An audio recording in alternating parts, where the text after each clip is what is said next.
السلام علیکم دوستو، امید ہے آپ سب خیریت سے ہوں گے۔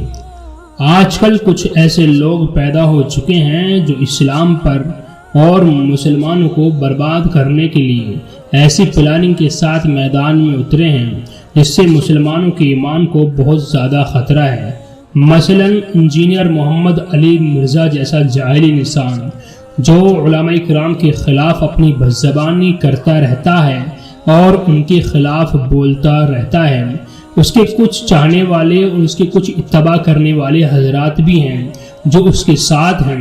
میرا ان سے ایک سوال ہے، کیا آپ انجینئر صاحب سے اپنی بیٹی، اپنی بہن، اپنی ماں کا یا آپ خود اپنا علاج کرا سکتے ہیں؟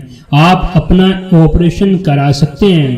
آپ کا جواب ہوگا ہرگز نہیں، کیونکہ وہ انجینئر ہیں، ڈاکٹر نہیں ہیں۔ تو میرے بھائی سمجھنے کی بات یہی ہے، انجینئر صاحب انجینئر ہیں، انہیں چاہیے کہ وہ اپنے فیلڈ کے اندر ہی کام کریں۔ وہ ایک عالم نہیں ہیں، انہوں نے کہیں سے دین کا علم حاصل نہیں کیا ہے، اس لیے ان سے علم حاصل کرنا اور ان کی باتوں پر عمل کرنا یہ آپ کو جہنم کی طرف دھکیلنے والا ہے، اس لیے ان کی اتباع نہیں کرنی چاہیے۔ محمد علی مرزا جیسا جاہل انسان ہمیشہ علماء کرام سے مناظرہ کرنے کی بات کرتا ہے، جبکہ حقیقتاً وہ ان کے سامنے نہیں آتا۔ کچھ دن پہلے آپ نے دیکھا ہوگا کہ مفتی طارق مسعود صاحب اس کے یہاں پہنچے اس سے مناظرہ کرنے کے لیے، مگر وہ بھاگ گیا اور 3 دن تک روپوش رہا، باہر نہیں آیا۔ اب یہ جناب ایک چینل پہ آئے، مفتی فضل سبحان صاحب جو ہیں، انہوں نے ایسے کیسے لتاڑا، یہ ان کے سامنے کیسے خاموش ہو گیا؟ آپ اس ویڈیو میں ذرا اسے دیکھیے اور سمجھیے، اس کے پاس کچھ بھی علم نہیں ہے، یہ لوگوں میں تضاد پیدا کرتا ہے، یہ صحابہ کرام کے خلاف الٹی سیدھی باتیں کرتا ہے، یہ صرف نیگیٹو سوچ رکھتا ہے اسلام کے بارے میں، یہ امیر معاویہ رضی اللہ عنہ کے بارے میں بہت الٹی سیدھی باتیں کرتا ہے، اس لیے ایسے فتنے سے ہمیں بچنا چاہیے۔ آئیے آپ اس ویڈیو کو ملاحظہ فرمائیے۔ اٹھا کر بات کرنے کی عادت ہے، جن کو یا تو اجازت ہی نہیں ہوتی کہ وہ اختلاف کر سکیں، یا جن کے پاس اختلاف کا حوصلہ نہیں ہوتا، یا پھر اتنا علم ہی نہیں ہوتا کہ وہ مرزا صاحب سے کوئی علمی اختلاف کر سکیں۔ ان کا شاید پہلی بار ٹکر کے آدمی مفتی فضل سبحان سے آمنا سامنا ہوا ہے۔ ہوا کچھ یوں کہ جی ٹی وی کے پروگرام عرفان رمضان میں یوم ولادت با سعادت نواسہ رسول صلی اللہ علیہ وسلم سیدنا حسن رضی اللہ تعالی عنہ کے عنوان پر پروگرام تھا، جس میں موصوف انجینئر صاحب ویڈیو لنک پر، جبکہ مولانا فضل سبحان اور دیگر علماء اسٹوڈیو میں موجود تھے، اور حضرت حسن رضی اللہ تعالی عنہ کی ولادت کے عنوان اور ان کے فضائل و مناقب پر بہت ہی خوبصورت گفتگو چل رہی تھی۔ لیکن انجینئر صاحب ہوں اور منفی گفتگو نہ ہو، یہ کیسے ممکن ہے؟ انجینئر صاحب نے اپنی فطرت کے عین مطابق گفتگو کا رخ اختلافات کی طرف موڑ دیا، اور فضائل و مناقب پر مشتمل گفتگو کو خام خواہ حب اہل بیت کی وجہ سے نہیں بلکہ بغض صحابہ کی وجہ سے اختلافی موضوعات کی طرف لے گئے، جس پر پروگرام کے میزبان محمد اویس ربانی نے وضاحت بھی کی کہ ویسے ایک ایسا پیارا سا ماحول ہے، امن پسند مزاج لوگ یہاں بیٹھے ہوئے ہیں، اور ظاہر ہے میں نے کوشش بھی یہی کرنی ہے، میری حتماً کوشش یہی رہے گی کہ ہم فضائل اور مناقب پہ رہیں۔ اور ہاں یہ بات تو ہے، آج فضائل اہل بیت کا دورہ ہے، آج کے دن، آج کے اس پروگرام میں میری کوشش یہی رہے گی، میں پروگرام سے بھی یہی کہوں گا کہ آج جی کھول کے بیان فرمائیں، محبتوں کا اظہار فرمائیں۔ جس کے جواب میں قاری خلیل الرحمان جاوید نے جواب دیا کہ انجینئر صاحب نے اگرچہ ہمیں نام نہیں لیا کسی کا، لیکن ٹارگٹ تو کیا، اس میں یہ کہ انہوں نے یہ بات چھیڑی کہ جب فضائل اہل بیت کی بات ہو تو یہ خواہ بیچ میں صحابہ کو گھسیڑ کر اس سے جو ہے وہ علیحدگی کا اختیار کرتے۔ تو کیا یہ کام انہوں نے آج نہیں کیا کہ یعنی صحابہ کی تعریف ان کو برداشت نہیں ہوئی؟ اس کے بعد میزبان نے صلح اور اچھا پیغام کے متعلق گفتگو کی۔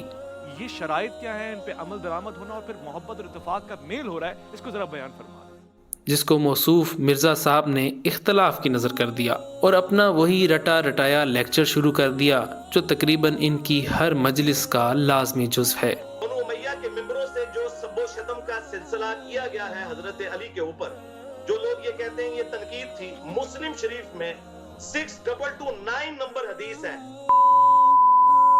ابو تراب پر لعنت کے الفاظ ہیں، وہ گالی سے بھی بڑھ کر لعنت کرتے تھے، نعوذ باللہ، ممبروں سے۔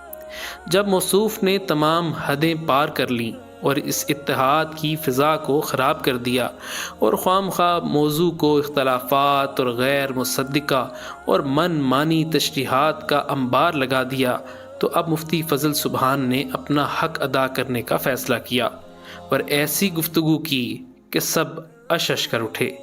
وہ گفتگو آپ بھی سنیں۔ ایک بچہ پیدا ہوا اور پیدا ہوتے ہی اس کی آنکھ میں سرخ کلر کا لینس لگا دیا گیا۔ اس بچے کو بھی پتہ نہیں تھا کہ میرے ساتھ یہ کہانی ہوئی ہے۔ اب وہ بچہ جب بڑا ہوا اس کو ہر چیز سرخ ہی سرخ نظر آنے لگی۔ لوگ اس کو کہہ رہے ہیں یہ ہری ہے، یہ پیلی ہے، یہ سفید ہے، یہ بلیک ہے، لیکن وہ ساری دنیا سے لڑنے لگا کہ ساری چیزیں سرخ ہیں۔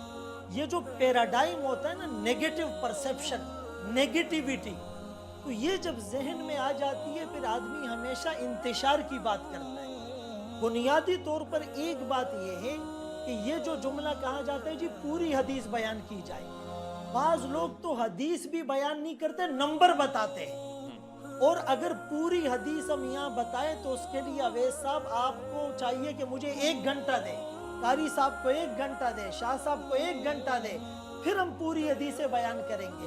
ظاہر ہے جو مناسبت ہوتی ہے، ہم صحابہ کی بات کرتے ہیں تو برا لگ گیا، موضوع کیا ہے، بات کیا، یہاں پر بات کیا ہے اور اس سے irrelevant باتیں بیان کی جاتی ہیں۔ تو ایک بات تو یہ ہے، میں نے شروع میں عرض کیا کہ بھائی اہل بیت کی عظمت اور فضیلت کی جو ہم حدیث پڑھتے ہیں، روایت کرنے والے صحابہ ہیں، صحابہ کی جب فضیلت بتاتے ہیں روایت کرنے والے اہل بیت ہیں۔ حضرت حسین رضی اللہ عنہ کے پاؤں سے مٹی حضرت ابو ہریرہ نے صاف نہیں کی، حضرت عمر رضی اللہ عنہ نے کیا ان کے وظیفے مقرر نہیں کیے؟ صدیق اکبر رضی اللہ عنہ کے گھر میں خود امی فاطمہ فرماتی ہے جب بھی میرے بیٹے نہ ملے تو وہ صدیق کے گھر میں ہوں گے۔ یہ ساری چیزیں ہمارے سامنے نہیں ہیں۔ دیکھیں حضرت علی رضی اللہ عنہ کے بارے میں آقا کا یہ فرمان بالکل بجا ہے کہ کچھ لوگ بغض علی میں اور کچھ حب علی میں دونوں گمراہ ہو جائیں گے۔ تو اگر کچھ لوگوں پہ بغض کا الزام لگایا جا رہا ہے تو دوسری طرف کچھ لوگ حب علی میں یا اہل بیت میں صحابہ کی وہ تنقیص نہیں کر رہے۔ یہ رسول اللہ صلی اللہ علیہ وسلم کی حدیث موجود نہیں ہے بخاری اور مسلم میں کہ لا تؤذوا اصحابی، میرے صحابہ کو تم اذیت نہ دو، اور تمہارا احد پہاڑ جتنا سونا خرچ کرنا اس کی دی ہوئی نصف مد یا کھجور کے برابر نہیں ہو سکتا۔ کیا یہ ترمذی میں نہیں ہے اللہ اللہ فی اصحابی، میرے صحابہ سے ڈرو، لا تتخذوہم غرضا، ان کو نشان تنقید اور ہدف نہ بناؤ۔ لوگ ان سے محبت کرتے ہیں میری وجہ سے، لوگ ان سے بغض کرتے ہیں میری وجہ سے۔ قرآن کریم میں یہ جو سورہ فتح کے آخری رکوع ہے، اشداء علی الکفار رحماء بینہم تراہم رکعا سجدا، آگے کیا ہے؟ کان کھول کر سنیں، یبتغون فضلا من اللہ ورضوانا، یہ قرآن سرٹیفائیڈ گارنٹیڈ بات نہیں کرتا۔ تراہم رکعا سجدا یہ گارنٹیڈ بات نہیں ہے۔